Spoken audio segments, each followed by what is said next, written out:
Good afternoon స్వతంత్ర TV వీక్షకులకు స్వాగతం. నేను మీ ఆరోహి. చరిత్ర అనేది కేవలం గతించిపోయిన కాలం కాదు, మన వర్తమానానికి పునాది. ముఖ్యంగా తెలుగు నేలపై ఒకప్పుడు వెలిగిన సంస్థానాలు, వాటిని పాలించిన రాజుల వైభవం, వారు చేసిన సాహిత్య సాంస్కృతిక సేవలు అజరామరం. గద్వాల, వనపర్తి, వెంకటగిరి, బొబ్బిలి, జటప్రోలు, పిఠాపురం ఇలా ఎన్నో సంస్థానాలు తెలుగు సంస్కృతిని, వైభవాన్ని ప్రపంచానికి చాటాయి. అయితే ఈనాటి తరానికి ఆ సంస్థానాల విశేషాలు, వాటి వెనుక ఉన్న వీరగాథలు, చారిత్రక సత్యాలు ఎంతవరకు తెలుసు? మన మూలాలను భవిష్యత్తు తరాలకు అందించాల్సిన అవసరం ఎంతైనా ఉంది. ఈరోజు మన హలో స్వతంత్ర లైవ్ షోలో తెలుగు రాష్ట్రాల సంస్థానాలు, వాటి సమగ్ర చరిత్రపై సుదీర్ఘ అధ్యయనం చేసిన ప్రముఖ రచయిత్రి, చారిత్రక పరిశోధకురాలు శ్రీమతి తంగెళ్ల శ్రీదేవి గారు మనతో ఉన్నారు. వారితో మాట్లాడి మరిన్ని చారిత్రక విశేషాలను తెలుసుకుందాం. అలాగే వీక్షకులు కూడా స్క్రీన్పై కనిపిస్తున్న నెంబర్లకు ఫోన్ చేసి నేరుగా మాట్లాడొచ్చు. మేడం నమస్తే. నమస్తే. ఎలా ఉన్నారు? బాగున్నానమ్మా. మేడం, ఇప్పుడు ఈ తెలుగు రాష్ట్రాల్లోని సంస్థానాల చరిత్రపై పరిశోధన చేయాలనే ఆలోచన, ఆ ప్రేరణ ఎలా కలిగింది మీకు? ఆలోచన రావడానికి ప్రధాన కారణం, నేను పుట్టింది పెరిగింది చారిత్రక పట్టణమైన ఆత్మకూరు. ఓకే. ఆత్మకూరు అంటే మన ఉభయ తెలుగు ప్రాంతాల్లో ఆత్మకూరు పేరుతో దాదాపుగా, అది కూడా నేను పరిశోధన చేస్తే 25 వరకు ఉన్నాయి. ఆత్మకూరు పేరుతో గ్రామాలు, పట్టణాలు 25 వరకు ఉన్నాయి.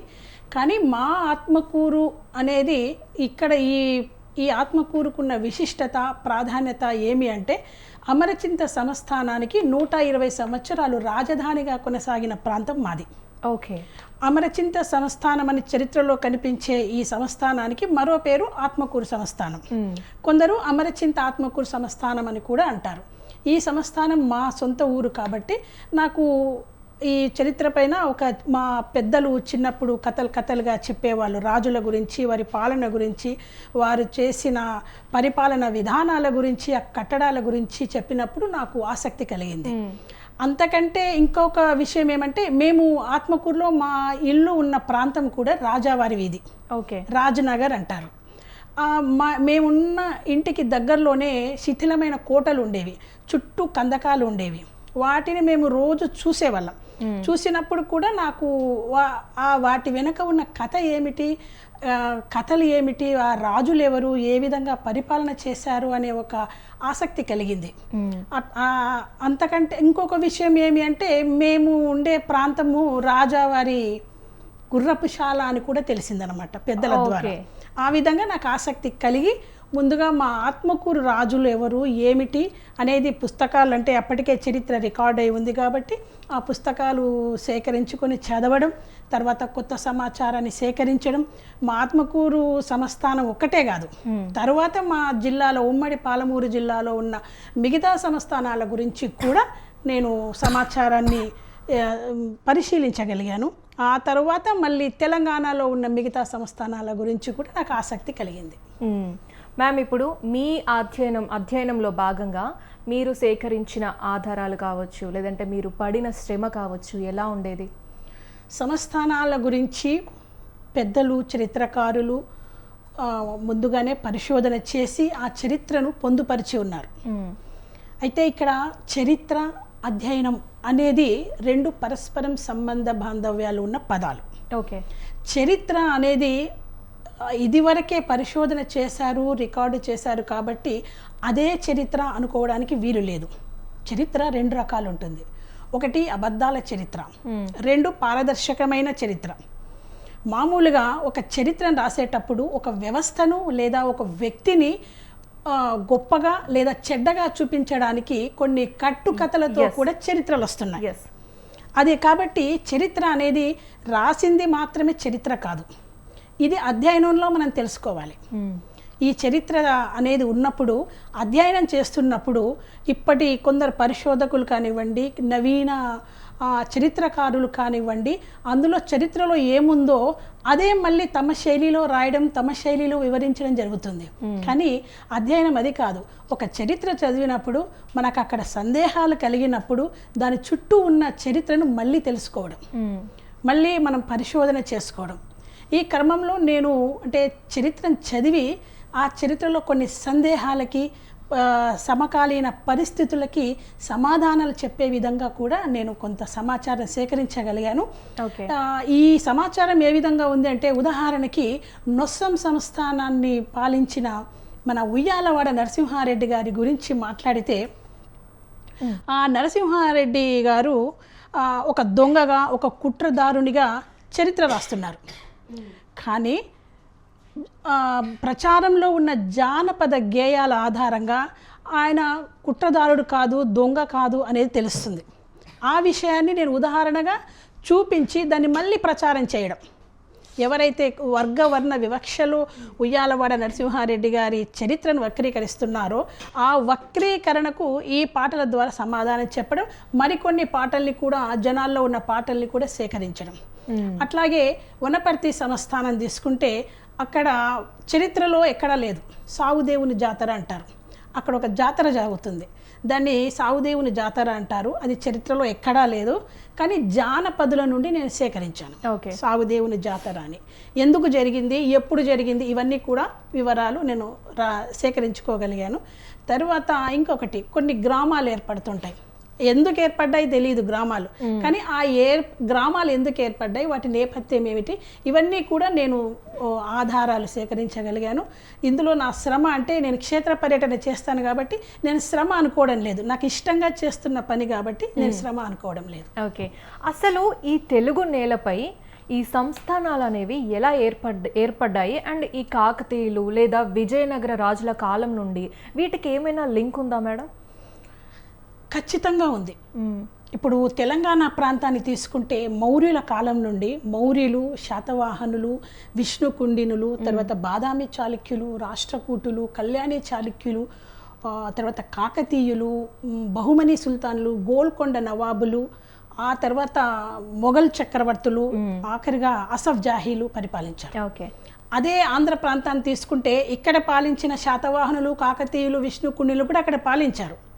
ఇంకా అదనంగా శాలంకాయనులు, తర్వాత ఇక్ష్వాకులు, పల్లవులు, చోళులు కూడా వీళ్ళు, రెడ్డి రాజులు, కొండవీటి రెడ్డి రాజులు, విజయనగర సామ్రాజ్యం, ఇవన్నీ ఆంధ్ర ప్రాంతంలో సాగిన పరిపాలనా విధానాలు. అయితే మీరు సంబంధం ఏమైనా ఉందా అన్నారు. అయితే సంబంధం ఖచ్చితంగా ఉంది. ఈ మూలాలు, ఈ సంస్థానాల మూలాలు కాకతీయుల కాలం నుండి మనకు కనిపిస్తాయి. కాకతీయ సామ్రాజ్యం అనేది మహాసామ్రాజ్యం. వాళ్ళ కింద మహాసామంతులు, సామంతులు, మండల సామంతులు ఉండేవాళ్ళు. ఈ కాకతీయుల కాలంలో మహాసామంతుల్ని తీసుకుంటే రేచర్ల రాజులు, గోన వంశస్థులు, గోన గన్నారెడ్డి గురించి వినే ఉంటారు. గోన వంశస్థులు, చెరుకు వంశస్థులు, మాల్యాల వంశస్థులు, తర్వాత వావిలాల వంశస్థులు, వీళ్ళంతా కూడా ఈ కాకతీయ మహాసామ్రాజ్యంలో మహాసేనానులుగా ఉండేవాళ్ళు. అయితే ఈ కాకతీయ సామ్రాజ్యానికి చెందిన ఈ మహాసామంతులు ఎవరైతే ఉన్నారో వాళ్ళు సమర్థులైన వాళ్ళని, తర్వాత వీరులని తమ ప్రాంతానికి రప్పించుకొని మండలాధీశులుగా, నాడగౌడులుగా ఏర్పాటు చేసుకున్నారు. వాళ్ళే తర్వాతి కాలంలో స్వతంత్రత ప్రకటించుకొని సంస్థానాలు ఏర్పాటు చేసుకున్నారు. ఆ విధంగా ఈ గద్వాల సంస్థానం కానీ, మా ఆత్మకూరు అమరచింత సంస్థానం కానీ, ఈ గోన వంశస్థులు, కాకతీయుల నుండి వచ్చిన గోన వంశస్థుల వల్ల ఈ అమరచింత సంస్థానం అనేది 1680లో ఏర్పడింది. అంటే మూలాలు ఉన్నాయి, వాళ్ళ ద్వారా వచ్చి ఇక్కడ సంస్థానాలు ఏర్పాటు చేసుకొని స్వతంత్రత ప్రకటించుకున్నారు. కొన్ని సంస్థానాలు తీసుకుంటే ఇంకా పూర్వం నుంచి కూడా కాకతీయుల, అంటే ఇప్పుడు ఈ కాకతీయులు 12వ శతాబ్దం కాకుండా అంతకు పూర్వం నుంచి కూడా కొన్ని మూలాలు ఉన్నాయి. అలా అయితే మేము ఇప్పుడు ఆంధ్ర, తెలంగాణ ప్రాంతాలు ఏవైతే ఉన్నాయో ఈ ప్రాంతాల్లో ప్రధానమైన సంస్థానాలు ఏంటి, దాంట్లో బాగా పురాతనమైనవి, ప్రాచీనమైనవి ఏంటి? తెలంగాణలో అంటే భారతదేశం మొత్తం మీద 584 సంస్థానాలు ఉన్నాయి. వాటిలో తర్వాత మన తెలుగు ప్రాంతానికి వస్తే ఆంధ్ర ప్రాంతంలో 35కు పైగా ఉన్నాయి ఆంధ్రప్రదేశ్లో. తెలంగాణకి వస్తే 14 సంస్థానాలు ఉన్నాయి. ఈ 14 సంస్థానాలపైన నేను కొంతవరకు పరిశోధన చేయగలిగాను. ఈ 14 సంస్థానాల్లో అంటే ఏ సంస్థానానికి ఆ సంస్థానం ఒక ప్రత్యేకతని ఏర్పాటు చేసుకున్నది. ఇప్పుడు గద్వాల సంస్థానం తీసుకుంటే అది విద్వత్ గద్వాలగా పేరుగాంచింది, అంటే కవుల్ని, పండితుల్ని ఆదరించింది. తర్వాత వనపర్తి సంస్థానం. ఆ వనపర్తి సంస్థానాధీశులు జనరంజకంగా పాలిస్తూ సముద్రం పేరుతో చెరువుల్ని తవ్విస్తూ గుడులు గోపురాలు నిర్మించారు. వనపర్తి సంస్థానం. ఇక్కడ జానపద కళలు కవి అంటే సంస్కృతాంధ్ర పండితుల్నే కాదు, జానపద కళాకారుల్ని కూడా గొప్పగా ఆదరించిన సంస్థానం వనపర్తి సంస్థానం. ఓకే. తర్వాత తెలంగాణలో ఇంకా గద్వాల, వనపర్తి, అల్లంపూర్ సంస్థానం, ప్రాగటూరు సంస్థానం అంటారు దీన్ని. ఈ అల్లంపూర్ సంస్థానం ప్రత్యేకత ఏమి అంటే మనకు కొండారెడ్డి బురుజు అనేది కర్నూలులో కనబడుతుంది. అవును. ఆ కొండారెడ్డి బురుజు అనే పేరు ఈ ప్రాగటూరు సంస్థానానికి చెందిన ఒక సంస్థానాధీశుడు, ఒక రాజు వలనే ఆ పేరు వచ్చేసింది. ఈ వివరాలన్నీ మనం కులంకషంగా మాట్లాడుకోవాలంటే సమయం సరిపోదు. ఇంకా బొబ్బిలి సంస్థానం, బొబ్బిలి వీణ అంటాం. ఓకే. ఆ వీణను ప్రవేశపెట్టింది బొబ్బిలి సంస్థానం వాళ్ళు. తర్వాత పిఠాపురం సంస్థానం వాళ్ళు తెలుగులో ఒకటి సూర్యరాయాంధ్ర నిఘంటు అని ఉంటుంది, ఆ నిఘంటుని బయటకి తీసుకొచ్చిందే వాళ్ళే. అమరచింత సంస్థానం తీసుకుంటే ఇక్కడ మన సురవరం ప్రతాపరెడ్డి గారు గోల్కొండ కవుల సంచిక ఒకటి వెలువరించారు. తెలంగాణలో కవులే లేరు అంటే తెలంగాణ ఆత్మ గౌరవాన్ని నిరూపిస్తూ తెలంగాణ వ్యాప్తంగా కవుల్ని సేకరించి ఒక 354 మంది కవులతో ఒక సంచిక వెలువరించారు. ఆ సంచికను తీసుకొచ్చింది అమరచింత ఆత్మకూరు సంస్థానానికి చెందిన రాణి భాగ్యలక్ష్మీదేవమ్మ. ఈ విధంగా ఏ సంస్థానం తీసుకున్నా ఆ ప్రత్యేకత అనేది ఆ సంస్థానాల్లో ఉంటుంది. ఎస్. అలాగే ఇప్పుడు శ్రీదేవి మ్యామ్, ఈ నిజాం పాలనలోని తెలంగాణ సంస్థానాలకు బ్రిటిష్ పాలనలో ఆంధ్రాలోని జమీందారీ సంస్థానాలకు మధ్య ఉన్న తేడా ఏంటి? తేడా ఖచ్చితంగా ఉంది. అయితే ఇంతకుముందు మీరు ఇంకో ప్రశ్న అడిగారు, ప్రాచీన సంస్థానాలు ఏవని. అంటే కొల్లాపూర్, ఇక్కడ తెలంగాణలో కొల్లాపూర్ సంస్థానం, ఆంధ్రలో వెంకటగిరి సంస్థానం ప్రాచీన సంస్థానాలుగా మనం చెప్పుకోవచ్చు. ఈ రెండు సంస్థానాలకు మూల పురుషుడు పిల్లల మర్రి బేతాల రెడ్డి అంటారు. ఆయన వంశస్థులే ఆ వెంకటగిరికి వెళ్ళి అక్కడ కూడా సంస్థానం ఏర్పాటు చేసుకున్నారు. వీళ్ళు కాకతీయుల కాలం నాటి వాళ్ళు. ఈ ప్రాచీన సంస్థానాలు. వీళ్ళని సురభి రాజులు అని కూడా అంటారు కొల్లాపూర్ వాళ్ళని. జటప్రోలు సంస్థానం అంటే కూడా కొల్లాపూర్ సంస్థానమే. ఇప్పుడు మీరు అడిగారు సంస్థానాలకు, ఈ ఆంధ్ర సంస్థానాలకి తెలంగాణ సంస్థానాలకి తేడా ఖచ్చితంగా ఉంటుంది. తెలంగాణలో సంస్థానాలు 2 రకాలుగా కొనసాగాయి. ఒకటి, నిజాం రాజు ఆధీనంలో కొన్ని సంస్థానాలు ఉన్నాయి. కొన్ని సంస్థానాలు స్వతంత్రంగా తమ పరిపాలన సాగించాయి. ఈ స్వతంత్రంగా పరిపాలన సాగించిన వాటిలో వనపర్తి సంస్థానం, గద్వాల సంస్థానం స్వతంత్రంగా పరిపాలన సాగించాయి. ఈ వనపర్తి సంస్థానాధీశులైతే స్వయంగా సొంతంగా నాణాలని ముద్రించుకొని సొంత సైన్యాన్ని, బెటాలియన్ని కలిగి రాజ్య పరిపాలన చేశాయి. తర్వాత దోమకొండ సంస్థానం అతి పెద్ద సంస్థానం అయినప్పటికీ నిజాం రాజుకు కొంతవరకు కట్టుబడి ఉందనే చెప్పవచ్చు. తర్వాత పాపన్నపేట సంస్థానం ఉంటుంది తెలంగాణలో, ఆ సంస్థానం కూడా నిజాం రాజుకు కట్టుబడే ఉంది. సిర్నాపల్లి సంస్థానం, పాల్వంచ సంస్థానం, ఇవన్నీ కూడా నిజాం రాజు కనుసన్నల్లో కొనసాగాయి. అదే ఆంధ్ర ప్రాంతానికి తీసుకుంటే అక్కడ స్వతంత్ర అధికారాలు లేవు. ఇక్కడ స్వతంత్ర అధికారాలు ఉన్న సంస్థానాలు ఉన్నాయి, కట్టుబడి ఉన్న సంస్థానాలు ఉన్నాయి. కానీ ఆంధ్రాలో అన్నీ కూడా బ్రిటిష్ ప్రభుత్వం, మద్రాస్ ప్రెసిడెన్సీ కింద కొనసాగాయి. ఇంకో తేడా, ఒక అంటే పర్టికులర్గా ఉన్న భేదం ఏంటి అంటే ఇక్కడ శిక్షలు విధించే అధికారం ఈ సంస్థానాధీశులకు ఉంది, నేరస్తులకు. కానీ అక్కడ బ్రిటిష్ ప్రభుత్వమే శిక్షలు విధించే అధికారం ఉండేది. ఇంకొకటి ఏమంటే ఇక్కడ రాజరికం, ఒక తండ్రి తర్వాత కుమారుడు, కుమారుని తర్వాత వాళ్ళ కుమారుడు ఉండేవారు. అక్కడ ఆ విధంగా కాదు, ఏ మాత్రం వాళ్ళ నియమ నిబంధనలకు లోబడి పరిపాలన సాగించకుంటే బ్రిటిష్ ప్రభుత్వం అనేది వేలం వేసేది, వేరే వాళ్ళని రాజులుగా నిర్మించేది. ఈ విధమైన అంటే బయటికి చూడడానికి రాజరికం, పరిపాలన, ఆ దర్పం కనిపించినప్పటికీ ఈ అంతర్గతంగా ఈ సమస్యలు అనేవి, పాలనా విధమైన సమస్యలు అనేవి ఖచ్చితంగా ఉండేవి. సో ఇప్పుడు మ్యామ్, ఇప్పుడు ఆ కాలంలో మరి ప్రజల జీవన విధానం కానీ, సంస్థానాలలో పన్నుల వసూళ్లు కానీ ఎలా ఉండేవి? అంటే ఈ ప్రజామోద యోగ్యమైన పాలనే సాగిందా అప్పుడు? ప్రజామోదం అంటే ఇప్పుడు సాగుతుందమ్మా. ఇప్పుడు కూడా ప్రతిపక్షాలు ఉన్నాయి, విపక్షాలు ఉన్నాయి, పాలనా పక్షాలు ఉన్నాయి. అప్పుడు కూడా అంతే. కాబట్టి ఈ పన్నుల వసూలు అంటాం, ఇప్పుడు కూడా ట్యాక్సీలు కడితేనే ప్రభుత్వాలు సాగుతున్నాయి. అప్పుడు కూడా పన్నులు ఉండేవి. ఇప్పుడు పన్నుల కట్టే వెసులుబాటు అనేది ఎక్కువైపోయింది. అంటే చాలా వాటిపై పన్ను కడుతున్నాం ఇప్పుడు. ఆదాయం అంతా ప్రభుత్వానికే వెళ్తుంది. ఆనాడు ఉన్న పన్నులు అంటే ఒక లిమిట్గా ఉండేవి. వ్యవసాయంపై పన్ను ఉండేది. పండించిన పంటలో 1/4 లేదా 1/6 వంతు ప్రభుత్వానికి చెల్లించాలి.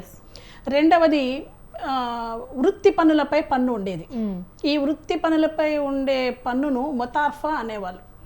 అంటే ఇప్పుడు గౌడ కులస్తులు, గౌడు ఉంటారు, గీత కార్మికులు, ఆ గీత కార్మికులపై పన్ను, తర్వాత ఈ మన బట్టలు నేసే నేత కార్మికులపై పన్ను, ఈ విధంగా కుమ్మరి, కమ్మరి, ఈ విధంగా అంటే వృత్తి పన్నులపై ఒక పన్నులు అనేవి ఉండేవి. తర్వాత ఇంకో పన్ను ఏంటంటే పశువులను మేపడానికి కూడా ఒక పన్ను ఉండేది.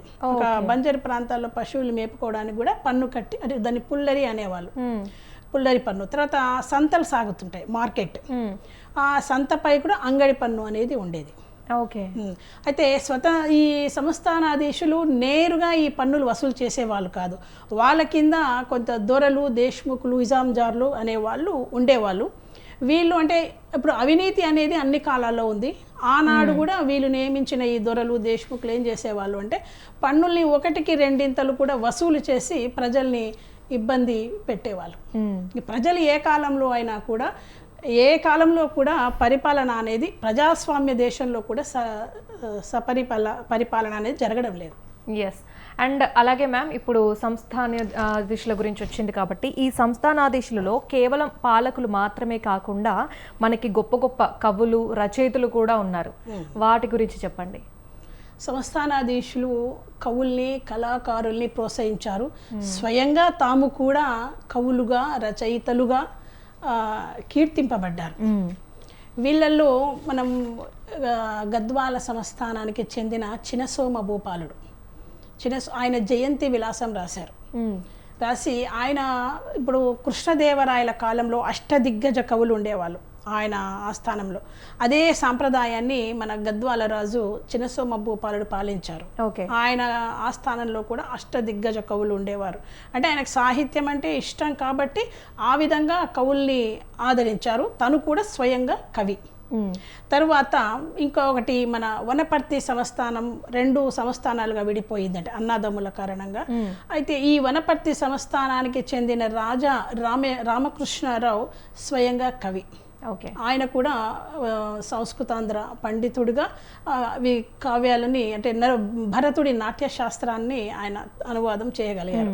తర్వాత గోపాల్పేట సంస్థానానికి చెందిన అష్టభాష గోపాలరావు, అంటే ఆయన 8 భాషల్లో ప్రావీణ్యుడిగా ఉండేవారు. ఆయన కూడా మంచి కావ్యాలు, కవితలు అన్ని అంటే సంస్కృతాంధ్ర భాషల్లో నిష్ణాతుడిగా తన పాండిత్యాన్ని ప్రదర్శించారు. అంటే వీళ్ళు పాండిత్యాన్ని ప్రదర్శించడమే కాదు, ఆ పాండిత్యం ఉన్న వాళ్ళని కూడా ఆదరించారు. తర్వాత దోమకొండ తీసుకుంటే మనము ఇక్కడ మన సినిమా నటుడు చిరంజీవి గారి కోడలు ఉపాసన దోమకొండ సంస్థానానికి సంబంధించినదే. వాళ్ళ పూర్వీకులు కామినేని ఎల్లారెడ్డి, మల్లారెడ్డి, వెంకట్రెడ్డి వీళ్ళంతా కూడా గొప్ప కవులు. మల్లారెడ్డి లింగ పురాణం ఇవన్నీ ఇట్లాంటి పద్మపురాణం వంటివి రాశారు. ప్రతి సంస్థానంలో కూడా వాళ్ళు కవులు, కళాకారులను ఆదరించడమే కాదు, వాళ్ళు కూడా స్వయంగా ఉన్నారు. ఇంకోటి అల్లంపూర్ సంస్థానంలో తిమ్మ భూపాలుడు అని అనర్ఘరాఘవన్ రాశారు. ఇది ఇప్పటి కాలంలో కూడా చాలా వాటికి అంటే ఇప్పుడు ఒక సామాజిక వర్గంలో ఉన్న ఇప్పుడు సామాజిక వర్గాలు ఉన్నాయి, వాటికి ఆధారాలుగా నిలుస్తున్నాయి. తర్వాత మన బోరవెల్లి సంస్థానం ఉంది, ఆ సంస్థానంలో కూడా ఆయన బోరవెల్లి రామాయణం అని తిమ్మ భూపాలుడు రాశారు. అంటే వీళ్ళు గొప్ప కవులుగా కూడా ఉన్నారు. ఇప్పుడు మనం తెలుసుకోవాల్సింది రాణుల గురించి ముఖ్యంగా. అంటే తెలుగునాట ఈ మహిళా శాసనకర్తలు లేదా సంస్థానాలను సమర్థవంతంగా పాలించిన రాణులు ఎవరున్నారు? అంటే వారి వీరత్వం ఎలాంటిది?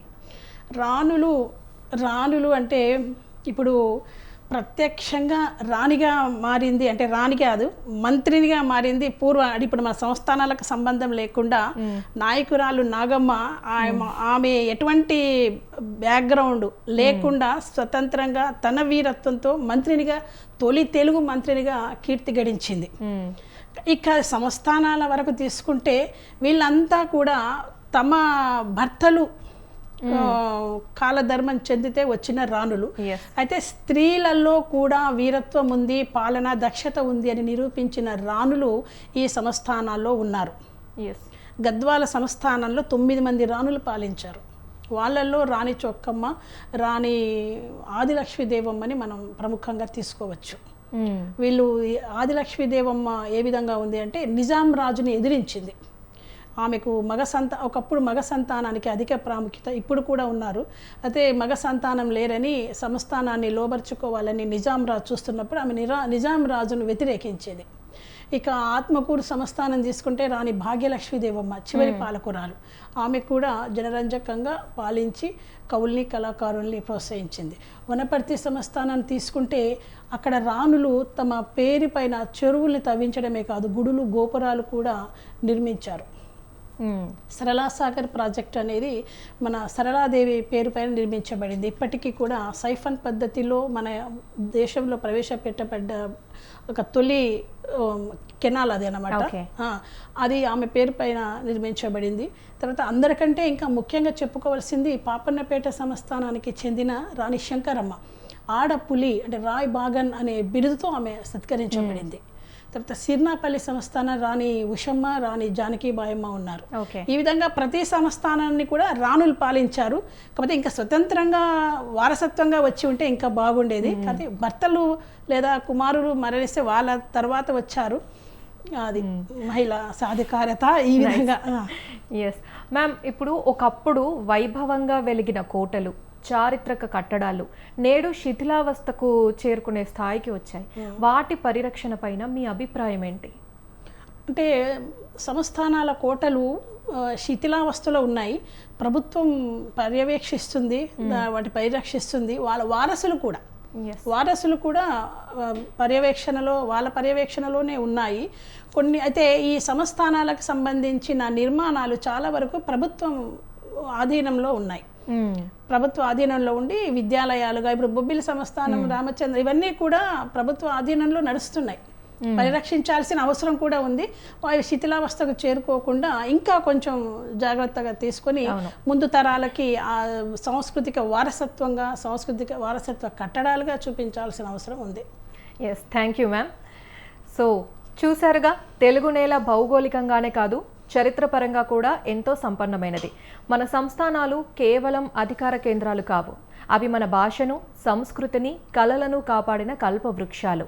ఈరోజు మన షోలో పాల్గొని ఎంతో అమూల్యమైన చారిత్రక సమాచారాన్ని, ఆనాటి సంస్థానాల వైభవాన్ని, వాటి వెనుక ఉన్న పరిశోధన విశేషాలను మన ప్రేక్షకులతో పంచుకున్నందుకు శ్రీమతి తంగెళ్ల శ్రీదేవి గారికి మా స్వతంత్ర టీవీ తరపున ధన్యవాదాలు. Thank you so much ma'am. మన చరిత్రను తెలుసుకోవడం అంటే మనల్ని మనం తెలుసుకోవడమే. ఆ దిశగా శ్రీదేవి గారు చేస్తున్న కృషి నిజంగా అభినందనీయం. మరో ఆసక్తికరమైన అంశంతో మళ్ళీ కలుద్దాం. చూస్తూనే ఉండండి స్వతంత్ర టీవీ.